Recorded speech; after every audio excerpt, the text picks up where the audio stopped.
lonesome whistle of a train. I'm the amber waves of grain. I'm the highway, I'm the farm, fertile fields and boulevards, the hand to rest over your heart. Oh, I'm the echo of the bell that's ringing. Oh, I'm the freedom in the song we're singing. I'm the seed that's in the dust. I'm the prayer in God we trust. The place to dream for all of us. I'm America.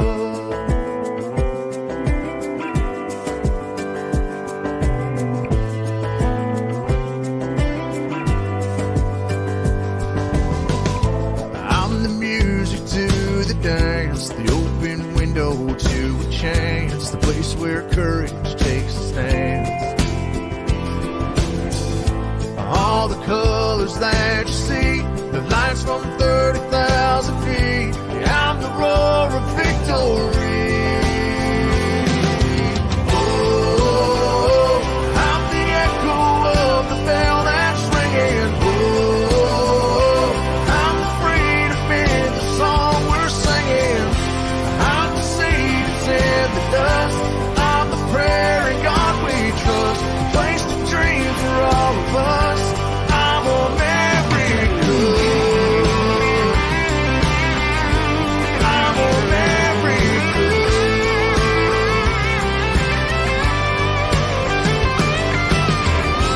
I'm the fathers, I'm the sons. I'm the footprints in the mud. I'm a shelter washed in blood. Oh,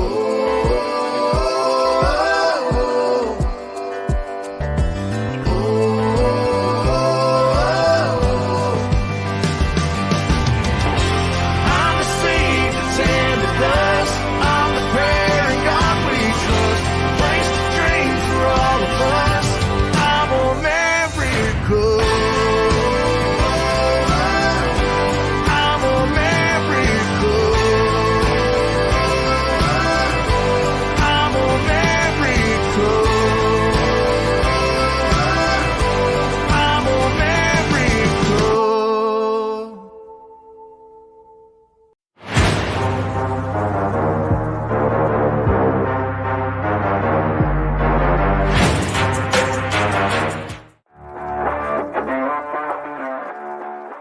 Welcome to HomeFront Sitrep. I hope you're in for a great show today, because I'm just a veteran talking about what's on my mind and maybe yours. You can find HomeFront Sitrep on Apple, Amazon, Spotify, or wherever you find your favorite podcasts. You can also check out HomeFront Sitrep's YouTube channel. Buckle up, the show is starting.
Welcome, everybody, to a Sunday edition of HomeFront Sitrep. How is everybody doing? Mr. Sam Deeds, how are you doing, my friend? Doing well, man. Schedule opened up this weekend. I didn't have to travel, didn't have to go anywhere with the team. So the family and I enjoyed a night of Cincinnati Cyclone hockey. Unfortunately for the Cyclones, they lost in overtime to the Fuel. Great game otherwise. Except, Cincinnati, I think, only ended up with 11, 12 shots on goal, and the Fuel had 30 plus. Oh, man. Yeah, going back, I think it's November 15th is their military appreciation night. So the family and I will be going back to enjoy some Cincinnati Cyclones hockey. How about you? I see you're not in your usual location. Looks like you're upstairs. Yeah, not in the usual location. Of course, I had my complete knee replacement on Tuesday, and it's a been a fun ride this week. Trying to make sure one, uh, getting the quad reactivated so I can start utilizing my knee, and then doing things differently because I've been so independent when it comes to doing things. Um, Now I have to wait for things to get done or for somebody to help me do things that normally I could go do myself, like take a shower, for example.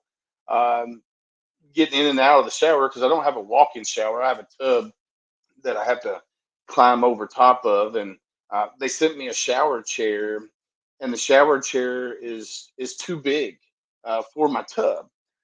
So just trying to figure out things so I don't fall when I'm in the tub. Of course, the wife is standing over me like a hawk, and she's like, "Well, you got to do it this way." And I'm like, "Bro, just leave me alone. Let me clean myself." You Yeah, know. I can completely Uh, relate. but no, I love her to death, and she's amazing, but sometimes she tries too hard, and then we bump heads because I'm like, I'm still me, I'm still stubborn, I still want to do things myself, Yeah. uh, but I do have to rely um, on her to do some things, and then like last night or the night before, um, I was getting in bed and I had my socks on, and I said, "Hey, can you take my socks off?"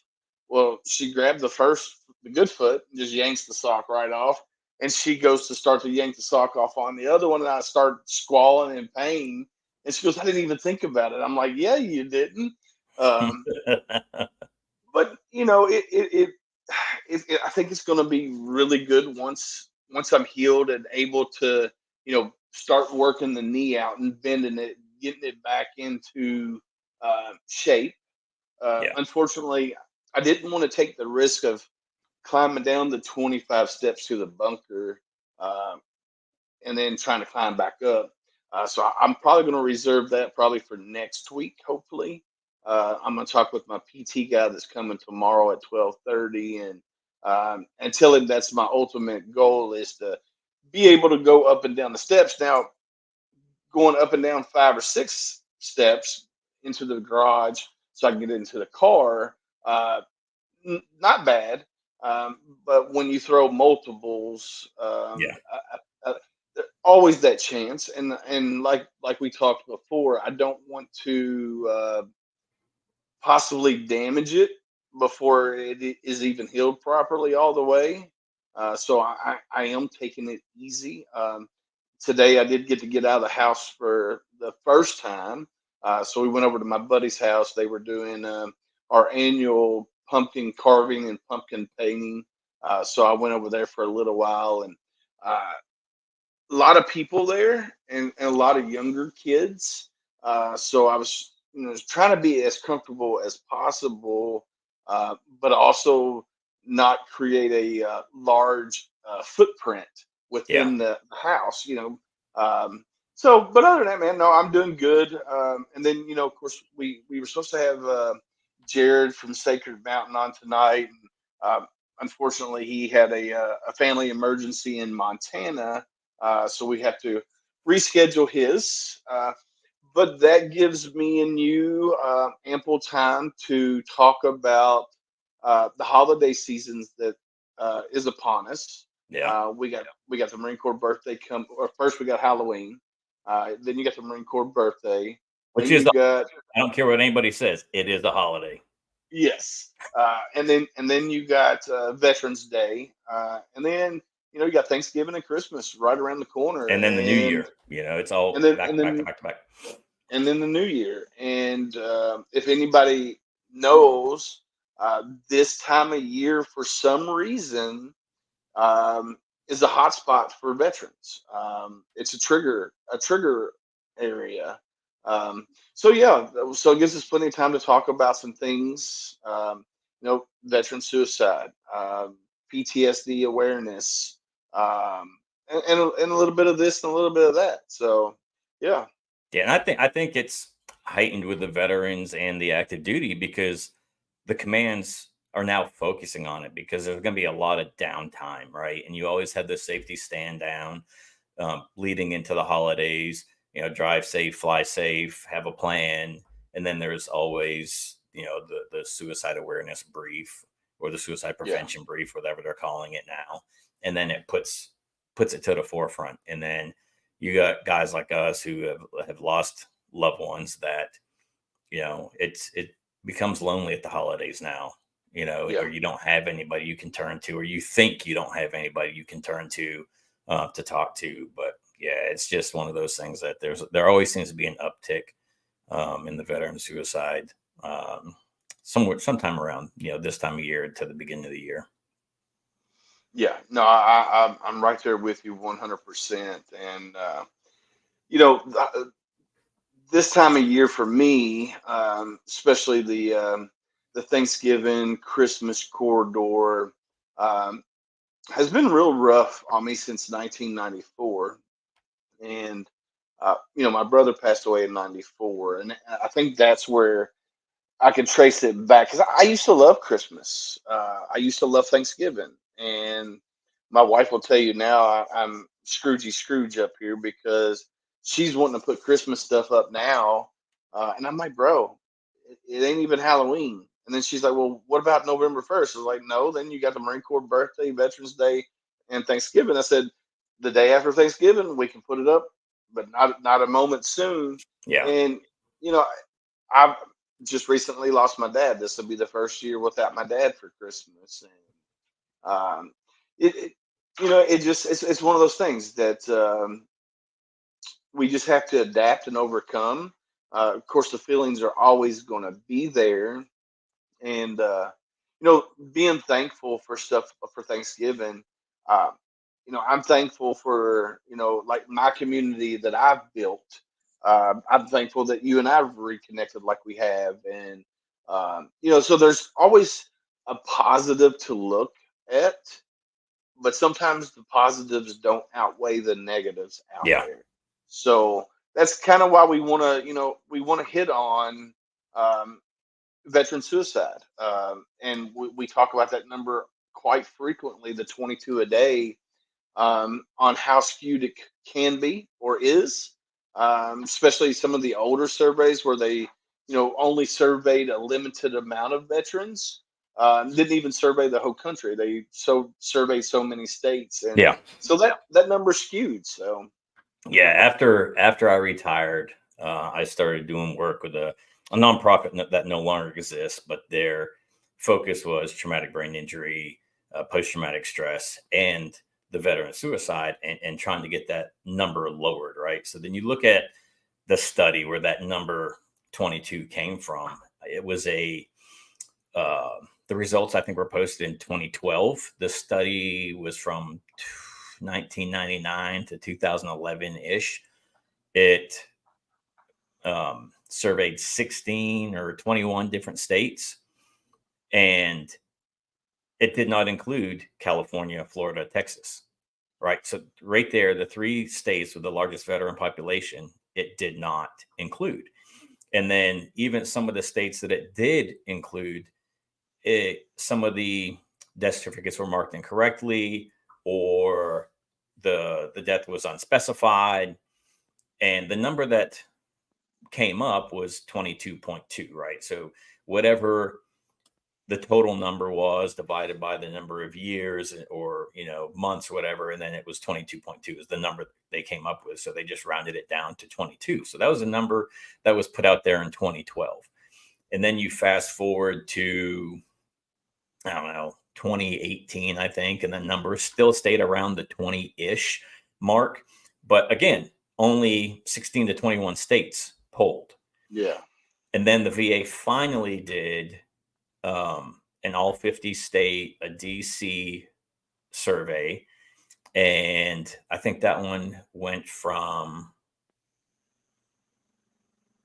goodness, I want to say 2005 to 2016, I think. And I think in 18 is when the survey came out.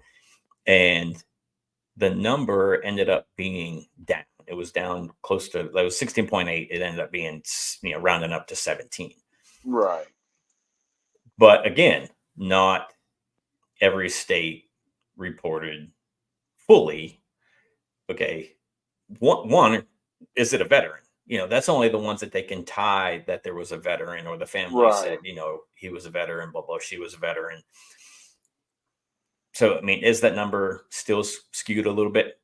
Probably. Yeah. Yeah. Is it up in the 30s like it was in that first survey, when they only did 21 states, and the second survey when they only did 16 to 21 states? It's probably not that high. It is probably a little bit lower. But then if you dig into it more, most of the suicides per veteran population, right, were those that were 55 or older. So the Yeah. Vietnam era guys or older. And then the next highest percentage was female veterans. Mm. And we hear it all the time. We've had a lot of veterans on female veterans on your podcast and other podcasts talking about how they don't get included in certain groups or organizations, or oh, you can't park there, this is veteran parking, and you're not the veteran, is it your husband? And that's the female is actually the veteran, and the husband was Right. the spouse, non-service member. So and it still happens, right? And then the third highest population was our age, our generation. And so that this happened, two surveys like this, and those numbers didn't stay the same. I've not looked at recent numbers. I'm not a doctor. I'm not a clinician, a psychologist, or anything like that. It's just, working with the organization that I did, that we focused on was those three areas. So the post-traumatic stress, the traumatic brain injury, the veteran suicide rate. It was, to the point where I'm at Barrett Jackson, and the president of the foundation at the time is up there talking about my life events with post-traumatic stress. And here we are in front of millions of people. And I say that confidently because it was the only, to date, nationally televised Barrett Jackson. So it was on your local Fox channel. It wasn't on Fox Sports 1 or any of the Right. premium channels. It was on, you turn on channel 27, at your house, it's Fox, right? So, and that's what it was on. And of course, then there are those that are streaming, and the foundation received so many emails or messages to get to me, talking about how brave I am to be up there talking about my life event. So first and foremost, I didn't say a word. I'm up there crying like a baby. But I did talk about the struggles that I did have. Right. And I still, we talked about it the other night that, even at the air show, here we are, oh my God, almost 20 years removed, and a violent, non-expected blast just put me in a spot that I didn't want to be in. And, again, 20 years later, and I'm still, crying sometimes when I Yeah. get caught off guard like that, because it puts me back into a place where I was the most vulnerable. Yeah. And then, we did Ron White's comedy Salute to the Troops. And then I did public service announcements with Justin Moore, Brantley Gilbert, talking about the veteran suicide rate, and then spoke to the Ripon Society out there in DC on September 11th. I think it was 2013 or 2014 when I did that speech. But here I am talking to aides and senators and congressmen of the Republican Party at their breakfast. And again, up there talking about my life events, and crying like a 2-year-old. And it's because the event hits. I can talk about it all day long and be fine, but if my kid is in the room, I Yeah. lose it. So for everybody that does not know me or has not heard my story, my life events, in 2005, I got blown up in Iraq twice. Once February 19th, and then March 20th. So 30 days apart. Got sent home. I spent 67 days in Iraq. That's it. I never deployed back to Iraq again. Was medically retired after 30 plus surgeries in 2011. So I want to say Micah was born in 06. Fast forward a couple years later, and around 2 years old, they start finding their feet, they start finding their fingers, they start opening doors, and he comes into the bedroom one night, and all I heard was a sound. I came out of bed with a knife. And if it wouldn't have been for my 100-pound German Shepherd biting my arm, I probably would have killed my son, and I wouldn't be here talking to you today. But the dog brought me to and made me realize, oh, I'm home. What was that noise? Oh, it's my kid. So the president of the organization is telling this story in front of God and everybody. And then same thing with the Ripon Society. You know, he's sitting directly to my right as I'm talking about these events. And of course, I lose it because he wouldn't be here either. And I know every parent says it, but he is for the most part, a very good young man. I mean, his mom did a real good job raising him. I can't put it on me because I wasn't around most of the time. I mean, does he have his stubbornness and his attitude from me? Absolutely. He's got it. And that was the message in church today too, was, you know, being a light for people during their darkness, which, I mean, I'm glad that Jared didn't make it on today, but I'm hurt that he didn't, because they're doing great things at Sacred Mountain Retreat. But it allows me the opportunity and you the opportunity to talk about post-traumatic stress, traumatic brain injury, and then post-traumatic growth. And, you know, we are seeing the numbers dwindling from 22 to now 17. I don't know what the recent studies are. I couldn't tell you, but that's still too many, right? One's one too many. And just within the past 8 days, a girl, now lady, who was recruited out of our office, husband was a Marine, took his life. And then I saw a post on Facebook that another young Marine took his life either yesterday or the day before.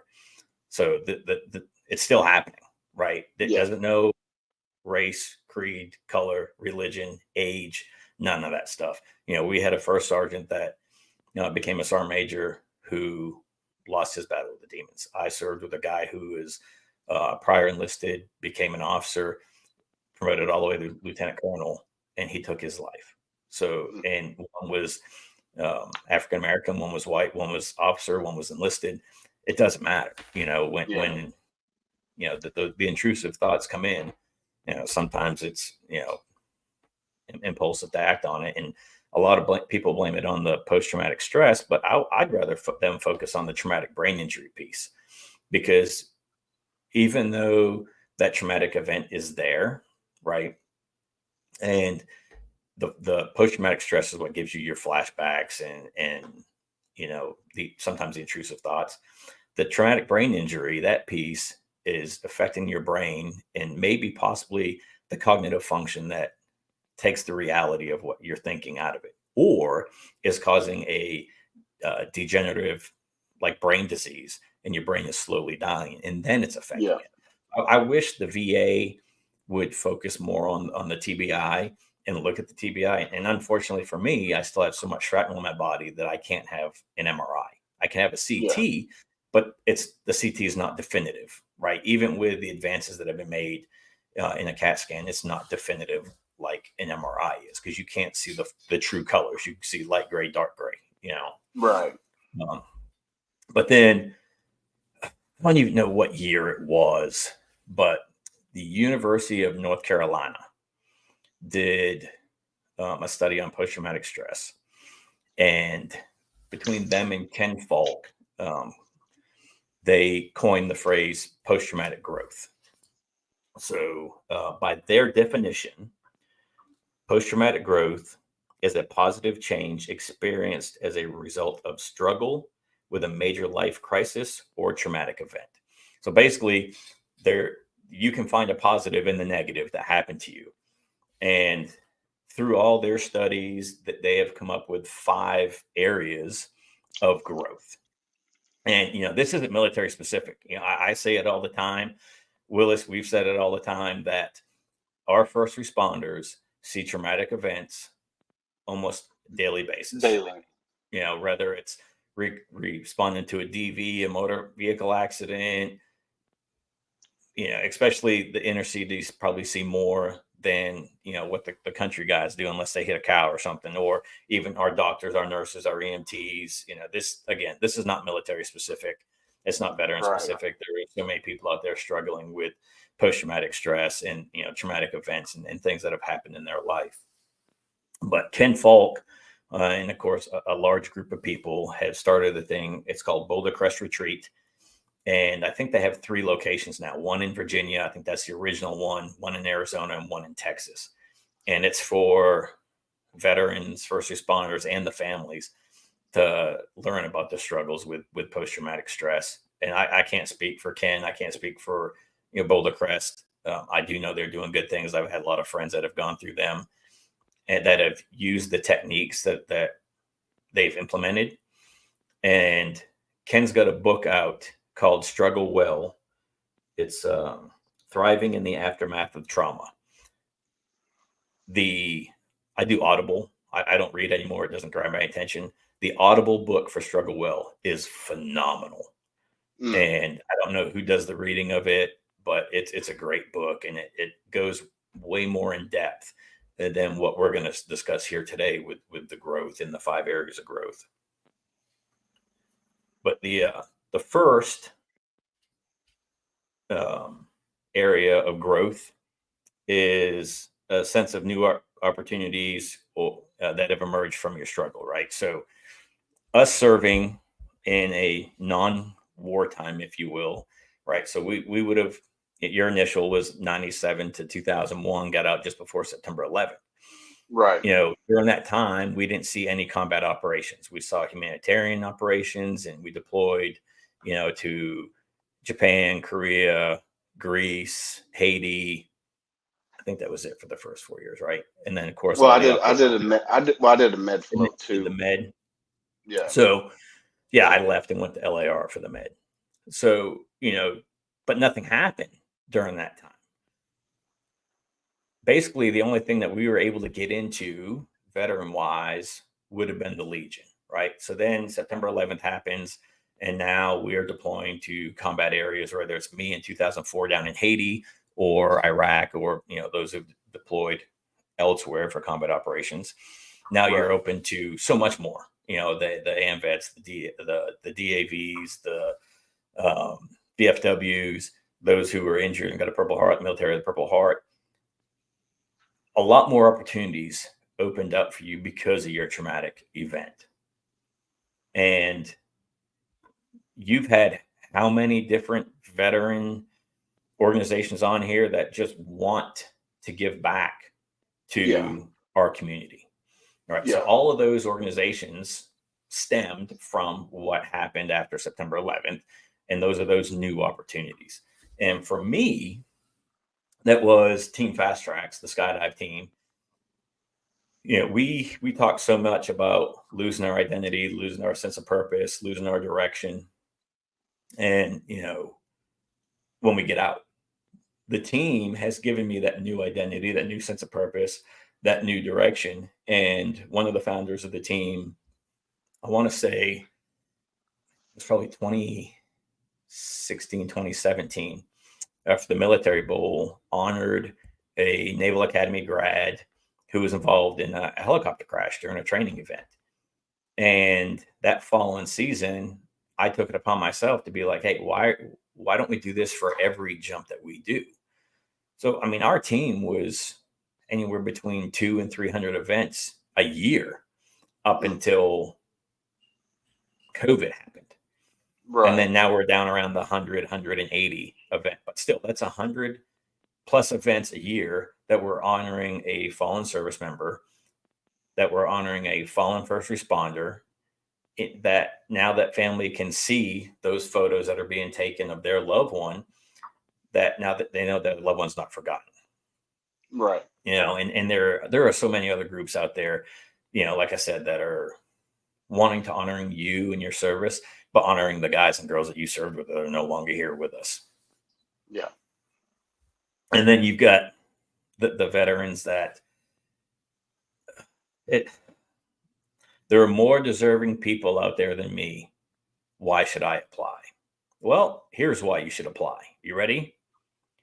There's a line that you signed your name to, 15, 20 different times for your initial contract, maybe more. Yep. That's the reason why. Yep.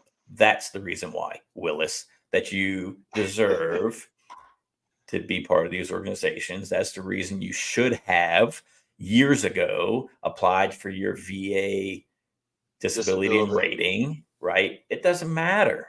You signed your name. You cannot pick when or if conflict is happening during your time of service. Yeah. If you were a cook, you were a cook. If you're infantry, you're infantry. If you're an MP, you're an MP. If you're an airframer, you're an airframer. Your job has nothing to do with you doing this, saying that you will support and defend the Constitution of the United States against all enemies, foreign and domestic. And that oath never expires. Exactly. Never expires. So stop with the I didn't serve during a time of war. Stop with the there's more deserving people. Yes, there are people that have different abilities than you. There are people that have the injuries and whatever. But there are organizations out there that want to honor you and your service. Yeah. You will find so many connections within these organizations of people that are like you, that are like-minded like you, that have similar situations as you. That'll open your mind up a little bit more. And that's part of that first initial piece of growth. Yeah. And it took me so long to wake up and realize, hey, I deserve it too. And my wife will tell you, for 15 years, she hounded me to go to the VA, get my rating, and start that process. And I will tell you, it's probably the best thing I've ever done. And the reason I say that is because my PTS, my hypervigilance, my anxiety has got worse over the years. And you said something about a TBI. Well, I think I have an undocumented TBI from my time in the service. Oh, you definitely do when you were in Greece and fell out of the back of the Humvee, for sure. Yeah. Yeah. Because I was knocked out, for 2 minutes, 2 minutes flat there. And I need to get that, looked at, because if I do have an undocumented TBI that's never been treated, then it could be affected me in the long run. And I'm like you too. Here's the crazy thing with TBI. So traumatic brain injury wasn't a thing until like 2007.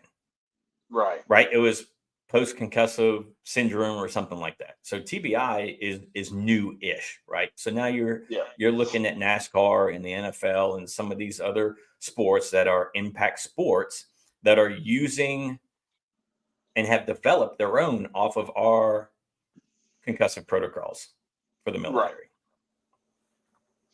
Yeah. And, it's like my memory loss, literally, like long-term memory is sharp as a tack. But when it comes to the wife and I having a conversation right now, and then 10 minutes down the road, she's like, hey, what were we just talking about? Bro, I don't remember. I done forgot. And you'll see me, I'll be writing stuff down. I don't do it always, but I try to write things down. Or if I'm talking with a guest, I have to do the calendar invite right there, or I forget about it. And then come the day of, and they're like, hey, are we still good? And I'm like, well, I've already got somebody else scheduled, which has happened a couple times. And I have to, scurry around real quick to make things right, because I'm the one that screwed up. And so, I'm thankful that I did wind up going to the VA, and the opportunity to, start seeing the doctors and start getting my rating, which, now I'm at 40%. And I got to go back and talk with my primary care and be like, look, I need to see doctors for this, because the last time I went, she's like, well, we don't have time for that today. We can do one or the other. And I'm like, it just didn't sit well with me. No, and it shouldn't. It shouldn't. Yeah. So when I go back, I'm going to look, doc, this is where I'm at. Because I had MRSA, and I had asked the doctor about the rash that was on my face and my eyebrows. She goes, well, I don't know what that is. Well, she didn't test for anything. And then when I went in for my surgery, my pre-appointments for my surgery, they're like, hey, let's run a MRSA test. And sure enough, the what was on my face was MRSA, which, could kill me if Yeah. I'm not careful. So, and then, here I am, 46 years old, having a knee replacement at 46. The doctor's like, "You're one of the youngest people I've done a complete knee replacement on." And I'm like, "Well, get ready because you're getting ready to do the other knee in 6 months to a year from now." Yeah. So, yeah, and that all plays into depression.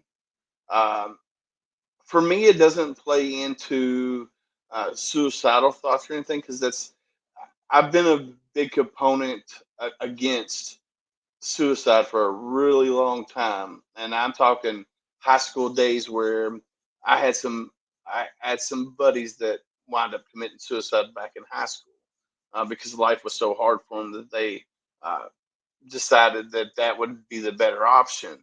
Um, and then, for me, my daughter, Lo, my youngest, fifth grade, come to mom and dad and say, "Hey, I've got a plan to kill myself." Dude, social That, media has oh, destroyed so many young lives because of the oh bullying. yeah, oh yeah, and Whatever happened to taking it out in the schoolyard and whooping someone's rear end or getting you your can't do rear that end anymore. whooped? Either Yeah, way, because yeah, it you because can't it do that ends anymore. it for the most part. Because you get punched in the Yeah. face, that makes you shut up real quick. Oh yeah. And so there's little things out there that that play little things that play major roles in people's lives. And we're still, the wife and I, we still worry about Lo, who is now 16.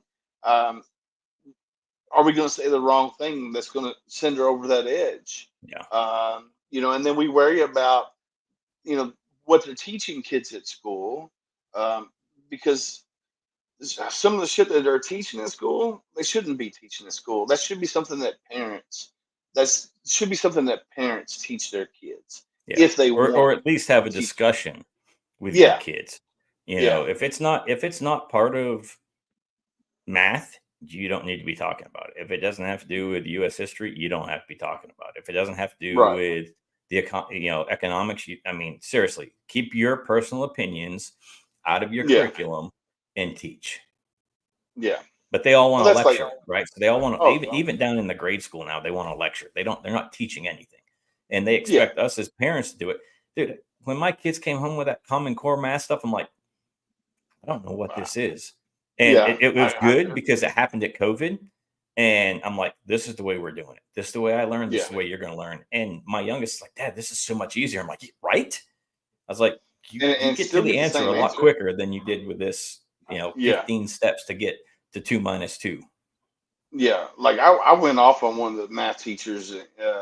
I'm like, bro, what kind of math is this? Because it's your math is not mathing. I said, if I can do it Yeah. this way and get the answer correctly, this is the way that I was taught. Oh well, that's not the way we're doing it. It's just like, bro, and then I don't want to go off on a wild tangent here, uh, but telling kids about transgenders and um, you know Lo was one of those kids that she came out of the closet in fifth grade. She decided she was going to be lesbian, and then it quickly turned to where she wanted to be a boy. She wanted to be a trans. She wanted to go through the process, the surgery in fifth grade. And me being me, I was like, look, bro, the day you turn 18, if you come to mom and dad and say, "Hey, I still want to be a boy," then we'll talk about it then. I support you, but you're not having any kind of surgery, no kind of hormones, anything until you turn 18. And I think a lot of that is because of what they're teaching kids in school. Um, that shouldn't be, like we said just a minute ago, it shouldn't be in school. But that's where U.S. government has pushed down to all these schools because we know the U.S. government has a big hand in it right now. They just need to give education back to the states and not friggin' government level. Yeah. But That way, our states need to start paying our teachers a lot better too. Agree. I You would agree know, with you 100%. offer them a 401k, especially here in Kentucky. Man, the teacher benefits are terrible. And, Oh yeah. there's such a high turnover with um, teachers here, and the lack of pay, and how some of them are able to stay as teachers is beyond me. I mean, maybe their significant other has a great paying job and it allows them to do that. But Kentucky education is so messed up right now, pay wise. And Oh it yeah. has been for a while. Yeah, for sure. So post traumatic growth, Sam. Yep. Uh, let let's talk about that a little bit, because for me, a lot of my PTS stems from our first stint in Haiti. Um, some of it stems from training when we were doing a live fire exercise, and Yeah. one of our fellow Marines crossed crossed path and wound up getting shot from behind accidentally. Uh, so growth. How do veterans? Because I've seen both sides of this, and what I mean by that is we get some veterans out there that get stuck. Oh well, this happened to me 20 years ago, but it's still fresh today, Yeah. because they're not growing in their post traumatic stress. And then you got other veterans out there that lock it away in a cubby hole in the back of their brain, throw the key away, and one of these days, it's going to come out. Um, and Well, and so, how do we? that's what we saw a lot with our Vietnam veterans, is they locked it away. They didn't talk about it. They didn't do any of that stuff. And, you know, there was something that happened. So back in my hometown, for instance, there was a guy, a Vietnam veteran, who was a truck driver, and he delivered heating oil in the area. Well, the place that he bought the oil from caught on fire one day, and there was some violent explosions, and it took 5 state troopers to bring him down Mm, because of him having the flashbacks, and whatever else is going on inside his brain and his mind at the time, thinking that he was back in Vietnam with napalm going off, and some of the other things that were happening. And yeah, there was no charges brought up against him or anything, but just to get him to calm down and understand that he was home, right? That he yeah, wasn't back in Vietnam, and that what had happened was an accident. He didn't cause it. He was just driving by, and yeah. and the explosion happened. I mean, my brother, non-service member, there was an incident at one of the Walmarts in Jacksonville, North Carolina, where an employee came in with a sawed-off shotgun and tried to kill my brother. Mm, So you fast forward, I don't know, probably maybe a month later, and we're driving down the road, and we pull up beside this 18-wheeler, and one of the tires explodes. I thought my brother just his soul left his body, mm, because that sound again put him right back yeah. into that situation. And the shooter was apprehended, and he even told the cops, "Yeah, I was trying to kill, my brother." And I'm like, Dang. "What? Why?" And then they dig deeper into it, and there was some light razzing and some hazing and stuff. I mean, I don't want to get too much into it, but yeah, Right. it was not a good situation for anybody. And I mean, the kid came in all dressed in black. On his break, he went and put shoe polish all over his face, and yeah, Holy the cow. cops. Yeah, it was a bad situation. So, and we'll get so we'll let's circle back to Okay. this right here, and let's get through the other 4 Okay.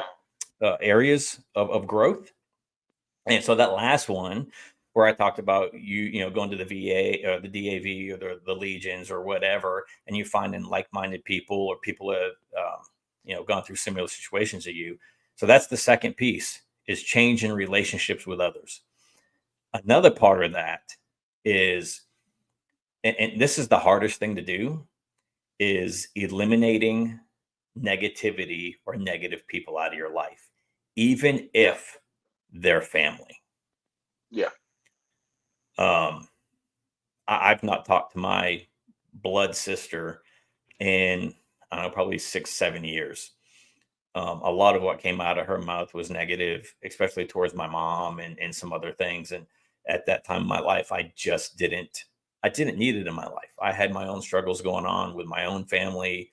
And I just completely blocked her on Facebook, blocked her phone, don't talk to her, still don't talk to her. And I need to, next time I go home, I need to reach out to her and, try to mend things up, because I am in a better place now.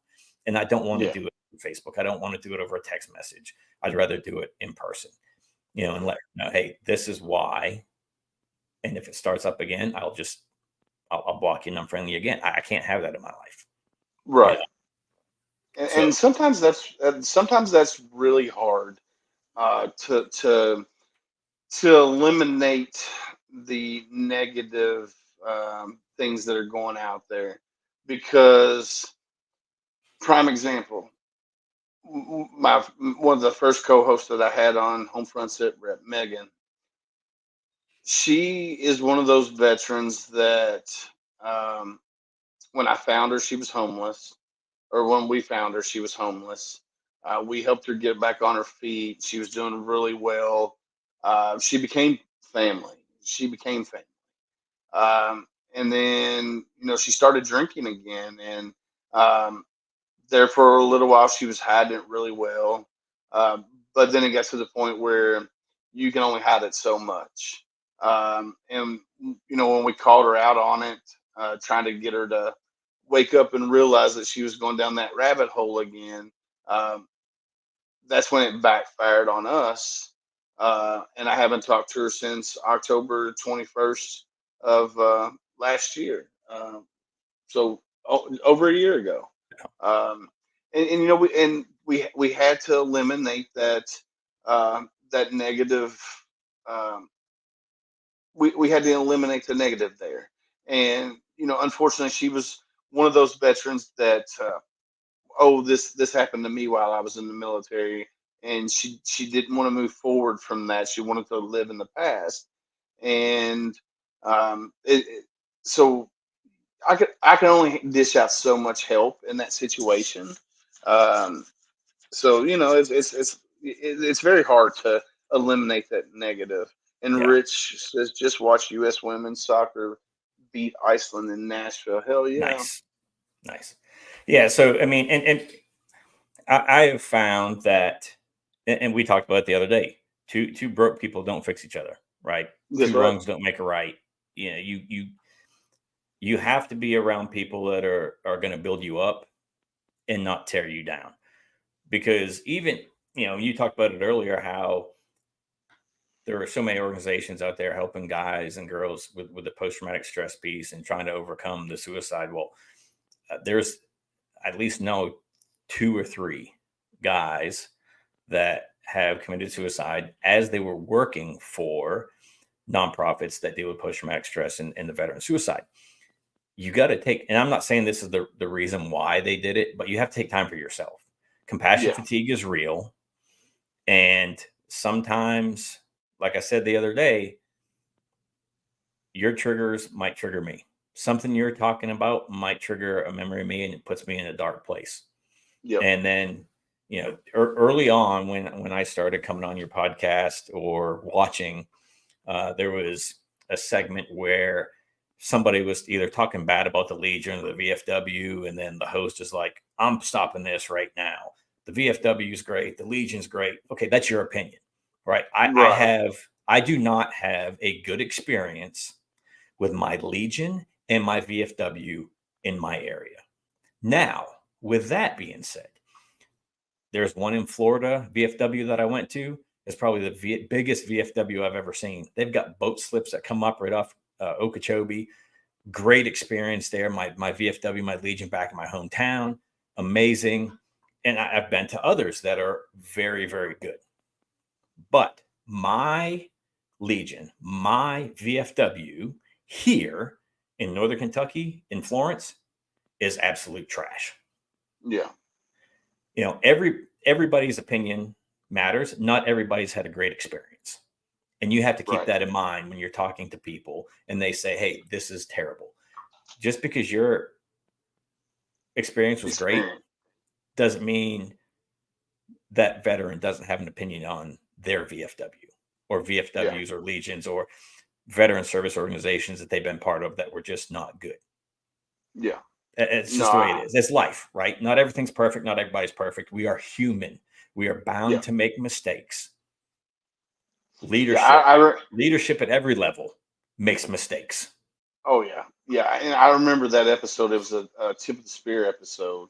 I'm not calling out anybody, but it's just, I do remember seeing that. And that when he came on and shut everybody down and talked about how great the Legion was and this, that, and the other, I'm like, dude, all these people that are on here have different opinions, have different experiences. You haven't been to that specific and you haven't experienced what they experienced. And until you experience that specific Legion and what they experienced, then at that point your opinion is invalid in my opinion. Bobby says great VFWs and Legions are few and far, and I'm not going to knock the VFW or the American Legion as a whole. No. A lot of it is post by post, and it's the chain of command within the post. What makes it a good VFW or a good American Legion? Like prime example, the one that we were talking about that night, the chain of command there didn't want the younger generation coming in trying to change things up because they were so set. They thought they wanted to change it up, right? And that's the problem here with the one that I had here. I went in there and there was a veteran that told me, we don't want your kind in here. I'm like, what's my kind? I'm a combat wounded veteran. What do you mean you don't want me in here? Well, we don't want your Game Boys and Xboxes and flat screen TVs. We're just happy and content. Bro, I'm just here to have a beer with like-minded people. Well, what I thought was like-minded people. Right. I've not stepped foot back in there yet. And I won't. Yeah. I mean, I don't need that experience again. Right.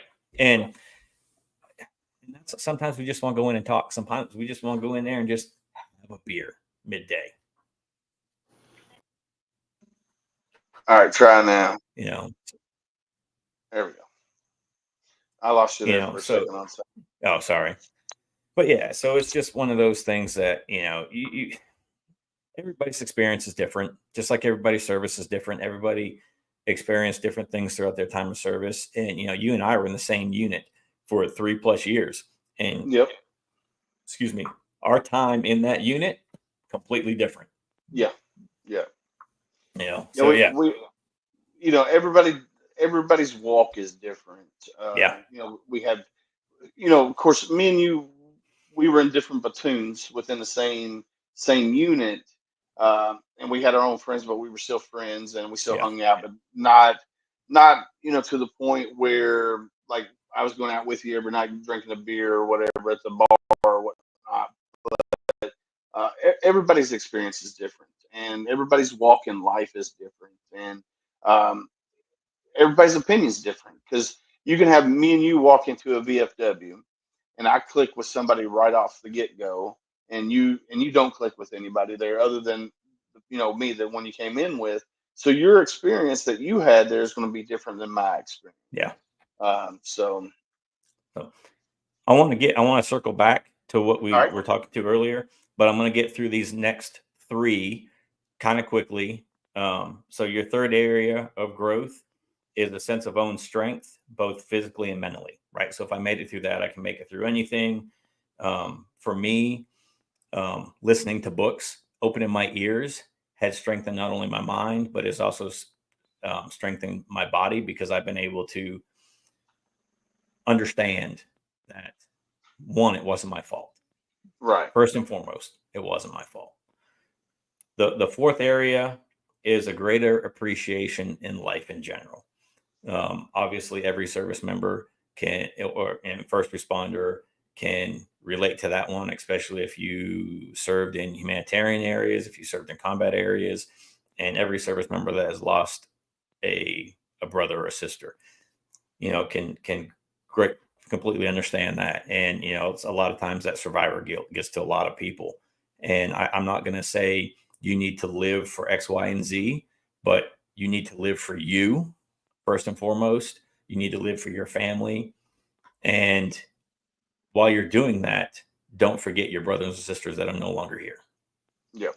Because if you start living for that specific person or a group of people, you're not living for you. Agree. The guys I served with that are no longer here, I spent more time with them than I spent with my own wife in my first year of marriage. Mm. My first year of marriage, two combat deployments, blown up twice, and I bet I was home for 2 total months in my first year of marriage. Mm. Mm. The rest of the time, I'm with my guys.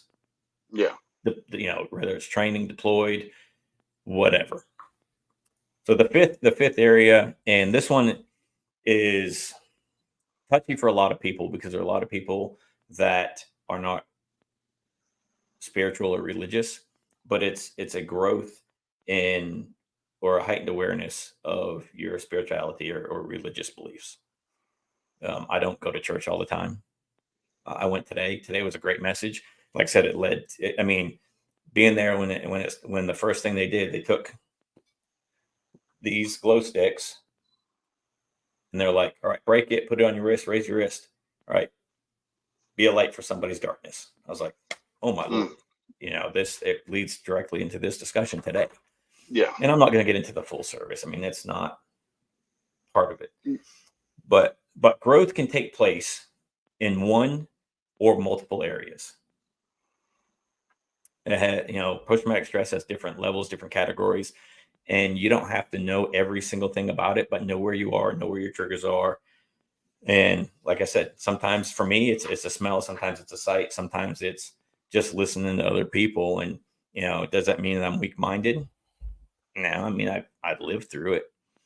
Right. Just sometimes, your brain is the only thing that doctors really can't figure it out. We can have the same physical injuries, and the doctor can put us all back together the same exact way. Yeah. But when it comes to your squash, that's the one thing that is individually different because everybody processes things differently. Yeah. So I would agree. Back to what we were discussing earlier. Sorry, we rushed through those last 3 areas, but again, so it wasn't my fault, right? So for me, I didn't put the IED in the ground and I didn't trigger the blast. I had to face what happened, and I didn't. You can't try to bury it or hide it. Get involved with an organization, or start one yourself. Follow your passion, and your passion may become your purpose, may become your sense of direction. It doesn't matter if it's fishing, hunting, snowmobiling, equine therapy, Race car 3D driving. printing, whatever. Find something that gives you peace. Yeah, I would agree with you 100% there. Talk to the guys, girls that you served with. My best day in Iraq was when I was out with my chaplain. The next day, not so much, because that's the day that I got sent home. Well, the blast that sent me home. Yeah, tomorrow's never given. Yeah. Tomorrow, you never know what's going to happen tomorrow. Hell, you don't know what's going to happen in the next 30 minutes. So you definitely want to live life to the fullest today because tomorrow's not given. Make sure the ones that you love and care for, make sure that they know you love and care for them. Don't be a dick like I was to my wife when I first got home from the hospital. Even though I've since apologized numerous times to her for being a dick, but I was just in so much pain. So yeah, tomorrow's not promised. So, Yeah. And but you then definitely have to get involved. you do. I mean, and you, more importantly, you have to be honest with yourself, right? You can't be honest with other people if you're not honest with yourself. Yeah, I can come on here all day and talk about, yeah, I was in the Marine Corps. I can tell you that I was in the infantry, and I can stop at that. But there's so much more to it than that. You know, if you were a cook, you were a cook. You did your job. yeah, You know, everybody needs to eat. If you were supply, you were supply. If you were ordnance, you were ordnance. Don't minimize your service because of your occupation. yeah, yeah. You definitely don't want. You know, I've seen guys that sit behind the desk uh, while their whole time in service that are 100% rated from the VA, and then you have combat veterans that uh, got blown up by an IED or thrown from the back of a Humvee uh, that are still fighting to get to 100%, and they might not ever get to 100%. I think the only reason I got to 100 was because of the PACT Act. Yeah, And speaking of which, I have a letter I have to write for you, get notarized, and get to you, and you need to file your stuff for the PACT Act yeah, for I need Haiti. to. Yeah, I need to get Um, with Monica and work on my appeals yeah, because hell, my knees, my back, my ankle, sleep apnea, all that got denied. Which I know sleep apnea is one of the hardest things to prove as military service related, but yeah. I didn't have it when I joined the Marine Corps, and it happened after I got out the second time. Get So your PACT Act stuff done, and then ask for a sleep study, and you'll be fine. yeah, Yeah. yeah. So So a lot of the guys and girls that just lock it away. These are the things that they're not doing. They don't talk about it. They don't. You know, if it does come up, they lock themselves into their house, or they just don't say anything to anybody. But you know, if you feel like you're in a rut, reach out to somebody. yeah, Reach out to the guys you served with. Like I said, there are guys and girls that experience the things that you've experienced, and sometimes worse. I mean, there's a guy I go fishing with quite often who is a double amputee and he's blind. mm, He has it way worse than I do, and you would never know it physically. Physically, his attitude though, I'd love to have his attitude on a daily basis. oh yeah, oh yeah, You know, he's got other abilities, and he uses those abilities better than I can use my abilities mm, I on love the it. regular. But yeah, I went to to be a certified uh, mentor through another organization. And while I was there, I met a guy, and we were talking about therapy. And he's like, "Yeah, my therapy is two-wheel therapy." I'm like, dude, what are you talking about? And he goes, "I get on my motorcycle and just ride." And he's like, "What's yours?" I'm like, "Dude, I don't know." He goes, "Find your two-wheel therapy." So for everybody out there, find your two-wheel therapy. Yeah, Find what gives you peace, what gives you a reset, what puts your mind at ease, even if it's just for a short period of time. You know, we discuss it all the time. Mine's fishing, getting out yeah, on the water and trying to catch a fish. And of course, razzing the guys that I'm with or the guys that razzing me, right? Because at that point, you're not thinking about the bills. You're not thinking about your medical stuff. You're not thinking about all the stuff's going on at home. You don't thinking about all the stuff that's going on at work. You're thinking about catching a fish and yeah, you're enjoying your time. So, I mean, I know yours is hunting and sitting in the woods. And even if you're not seeing anything, just listening to the animals come awake in the morning as the sun's coming up and watching the dew lift into a fog, into a yep, clear day, or listen to the rain come down through the trees, whatever it is, you know. I mean, every single person out there has something that they enjoy doing. Let that yes, become your therapy. You know, yeah.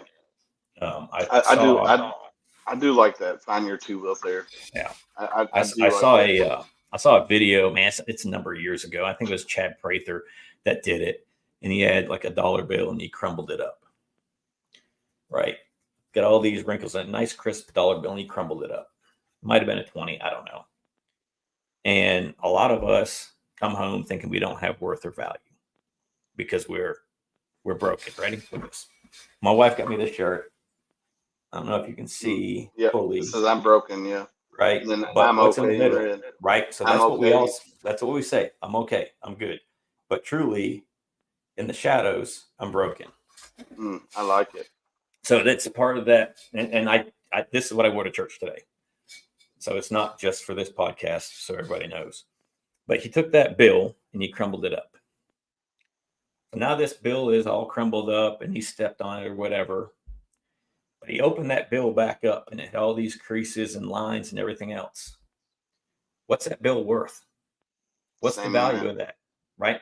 So no matter what, if it's a 1, if it's a 5, it's a 10, it's a 20, it's a 50, it's crumbled, it's crinkled, it's dirty, it's still worth $20. Yep. It may not get you as much today as it did 30 years ago, but it's still worth $20. So I've got freaking scars all over my body. I look like that $20 bill, but I still have worth. I still have value. I can't play hockey anymore like I used to. I can't run like I used to. I can't play soccer. I can't play football. There are a lot of things that I cannot do. But what I can do is use the abilities I have now still and share them with others. And one of them is running this mouth that the Marine Corps spent a lot of money on how to teach me how to talk to people. Right. But the experiences that I've had and the organizations that I've done work with or allowed me to come in and represent them has given me a view like no other into the veteran community.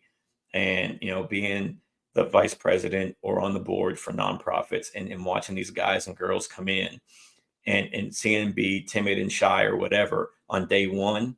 And then day 2 or 3, they're coming out of their shell and you find out who that person behind that shell is. Yep. That right there is one of the greatest feelings ever. Oh, I would. And I may or may not have anything to do with that, but the people that they're surrounded by, the veterans, the Gold Star families, the families of fallen first responders that they're surrounded by, has everything to do with that. I said earlier, surround yourself with people that are going to build you up, not tear you down. No, I love it. I love it. You still have worth, you still have value. And most importantly, for me, I owe every bit of this, every achievement that's on my walls or on my bookcases, whatever, I owe to my wife and my kids. Because it's the countless hours I spend away from them that has gotten me the achievements that I have today. If my wife would have put her foot down and said, absolutely not, you're done, I still would be whole because I have my wife and kids. I still have a great support network with them. But I've been missing so much in impacting way less veterans than I have. And again, that's not me. It's the organizations that I've been affiliated with, or like I said, that have allowed me to come in to represent them and show me love and teach me that I'm broken, but I'm also okay. Yeah. And the abilities that I have, I can use for good.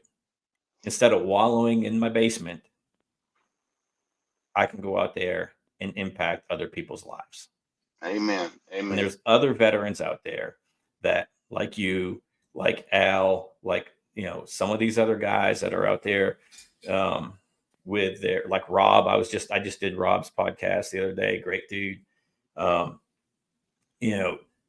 Tab, all these people that are out there letting veterans talk about their story. Right. It's not a story, right? It's their life events that happen to, for me, it's me. Yep. Right. You, Willis, are a chapter or a couple chapters, right? So you're here in the first chapter of my Marine Corps career, and then in the chapter of my life. And now you're back down here in this chapter because we reconnected.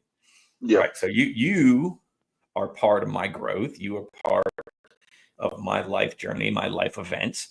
And, when that dash is over and there's an end date, you're part of my dash. Yep. And, we all have to live for the dash. Don't Yeah. worry about your end date. Don't worry about the date you were born. Worry about that little dash in between the two. Focus Yeah. on that. I love that a lot because I'm thankful that you and I have reconnected. Literally, when we first met in boot camp, we were pretty much inseparable. Then we We got, didn't have a choice. The drill instructors yeah. didn't give us a choice. Well, they knew it was a great match. Let's just put it that way. But yeah, Sergeant Britton didn't give us that choice. No. But no, it was, and then here it is 20 years later. We're still like two peas in a pod. It's if you need anything, you can call me. If I need anything, I know I can call you. So, which is amazing. And I'm thankful to be in several of your chapters, just like you're in several of my chapters of my life story. And uh, I talked about you numerous times back before me and you reconnected, and so I'm very thankful for that. And I'm thankful for your friendship, and I love the shirt you're wearing because that is a very good representation uh, of 99.9% of veterans. Yeah. We are broken, but we are okay in the same sense. And Or that's the thing you get. How you doing today? I'm good. I'm okay. Right. Yeah, But you can see in the windows, right? You can see in the windows that there's something deeper in there, right? Yeah. You see behind the shades, you see behind the windows, you can tell in the tone, you can tell in the way their posture and the way they're carrying themselves that there's something there. They're carrying that pack, and that pack's a little bit heavier today than it was yesterday. Yeah. And that leads us into our first little commercial here. 988*1. If you're a veteran, if you're in crisis, 988*1. You can text them, you can email them, you can go online, chat with them. If you don't like the person that you're chatting with, you can actually disconnect and reconnect and get somebody totally different. Or if you got a battle buddy, reach out to your battle buddy, check on them. Ask that next hard question, like Sam was just talking about.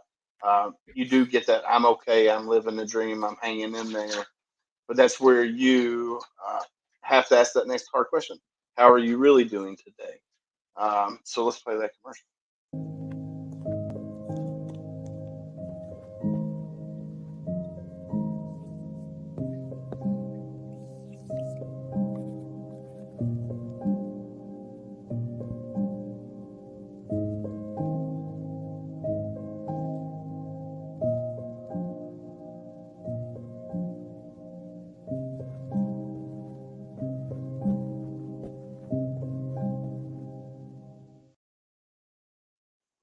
That commercial still gets me every time. Dude, because yeah.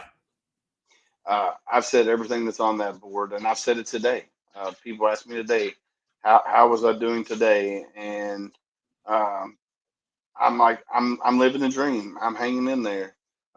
Even though right now I'm tore up inside because, for one, I just had total knee replacement surgery.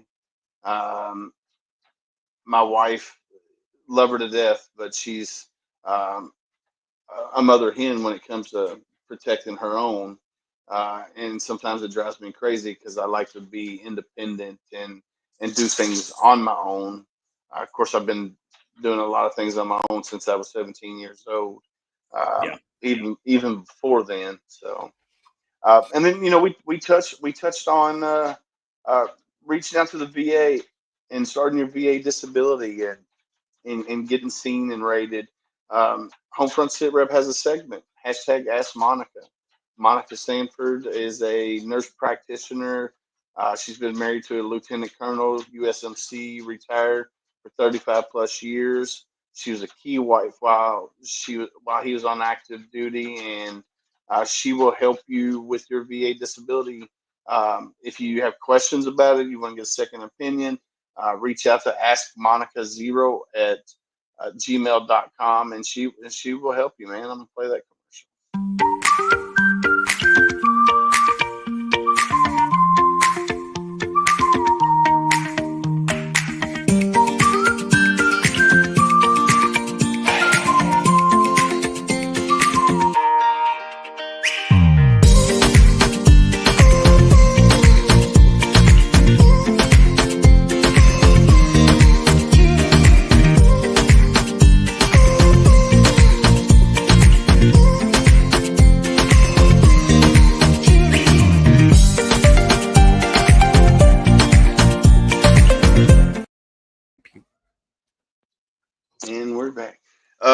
So yeah, ask Monica's.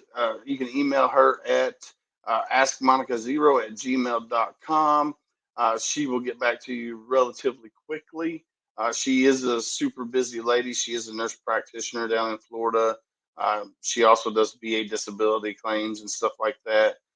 She can walk you through some stuff, bro. Let me tell you, she's a badass. And then as you see down across the bottom, I want to give a shout out to Heroes Media Group with Mr. Adam Bird. We're on his network there with Heroes Media Group. Reese Across America Radio. You can find HomeFront Sitrep on Reese Across America Radio Thursday nights at 11 p.m. The listen live link is scrolling across the bottom of the screen right now. It's reachaccrossAmericaRadio.org/radio. You can find us there, like I said, 11 p.m. Eastern on Thursday nights.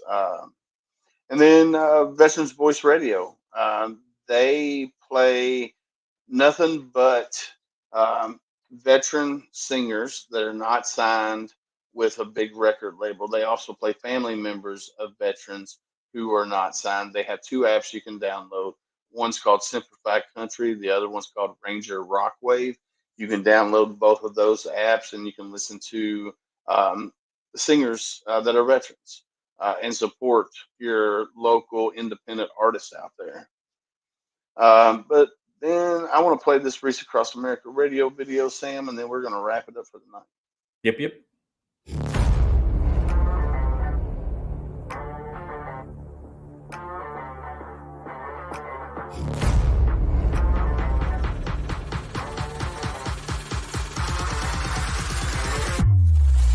Hey, it's Willis. Join Candace and I from Homefront Sitrep on Thursday nights at 11 p.m. Eastern on Reese Across America Radio. You can find Reese Across America Radio on the iHeartRadio app, the Audacity app, and TuneIn app. Search the word Reese. So yeah, check us out on Reese Across America Radio on Thursday nights at 11 p.m. But other than that, Sam, it was a great show. Tomorrow we got Ultimate Veterans Adventures tomorrow. That's going to be a really cool one. And then on Wednesday, who's coming on for them? What is his name? I will tell you. Let me tell you his name. I've been chit-chatting with him for a while.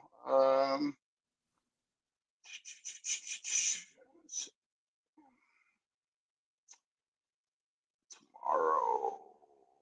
It is Joe Westner. Oh, the founder. Yeah, great dude. Yeah, Joe's coming on tomorrow. So we'll be live with Mr. Joe at 7 o'clock tomorrow Eastern.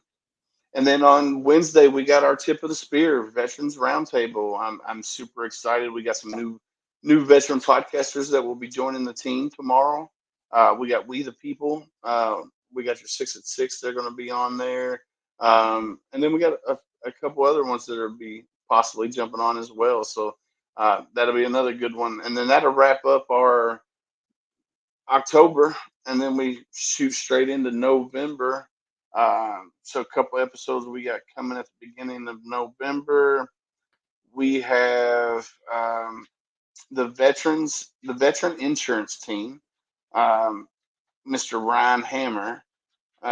They have some cool things going on with the veteran insurance team. They don't just do insurance, but they do a little bit of everything. And their life insurance is a little bit different because they focus strictly on veterans. So, like going through life insurance in the normal, there's so many restrictions that they put on it because we are veterans with PTS. Well, their insurance is a little bit different. Their life insurance is way different, and it's geared to veterans.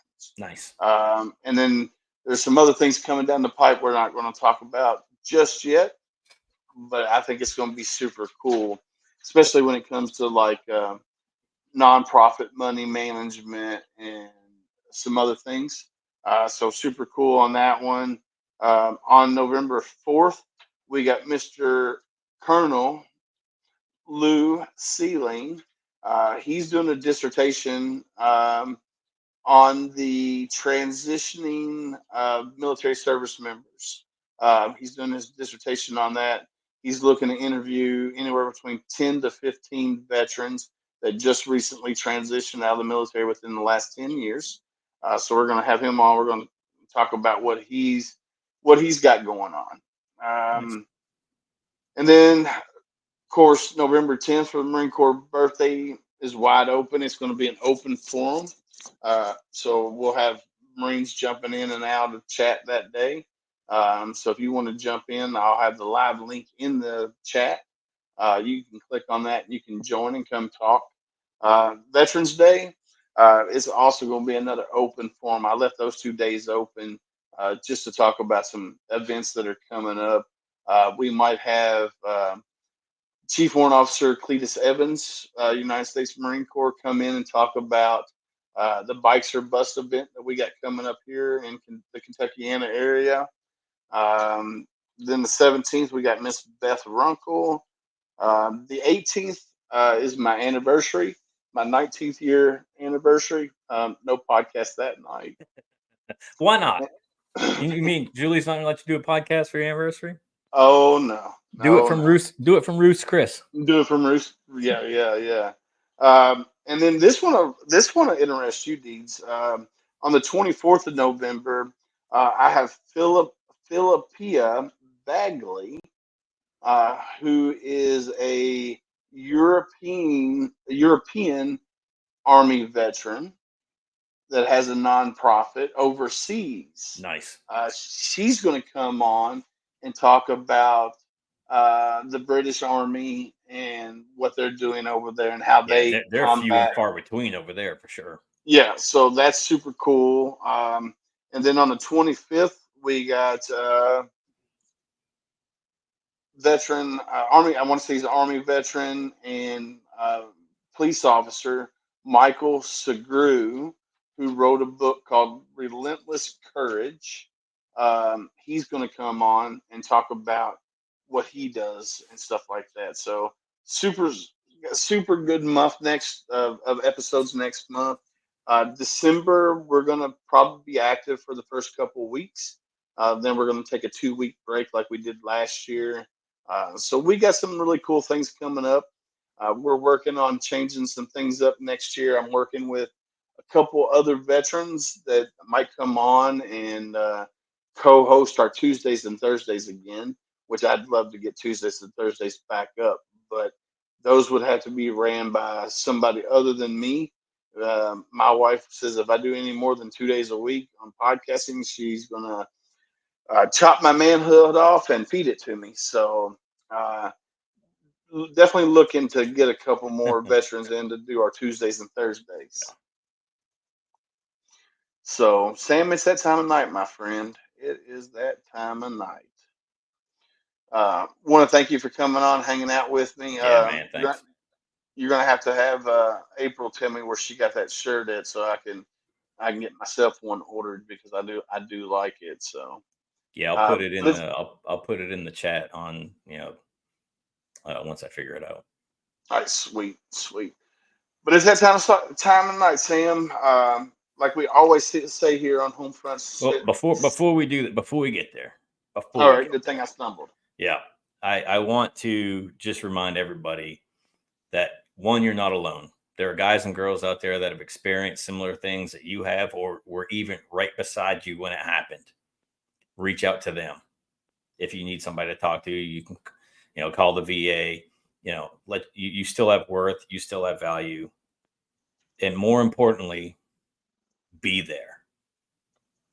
Answer the phone, the text, the DM, whatever or however people are reaching out to you. You just might be the one that person on the other end of the line needs to hear from. Yep. Or reach out to your battle buddies. You don't know what they're going through. Again, you might be the one that they need to hear from. Agreed. I do like that. Yeah, you definitely are not alone out there. There are people that care about you. If you haven't been told this, you are enough. That's all that matters. You are enough. I got your 6. Sam's got your 6. If you need us, reach out to us. You can find us easily. So you definitely have to reach out. So, well, Sam, it's that time, my friend. And Yep. like we always say on HomeFront Sitrep, stay safe out there. We got We get your 6.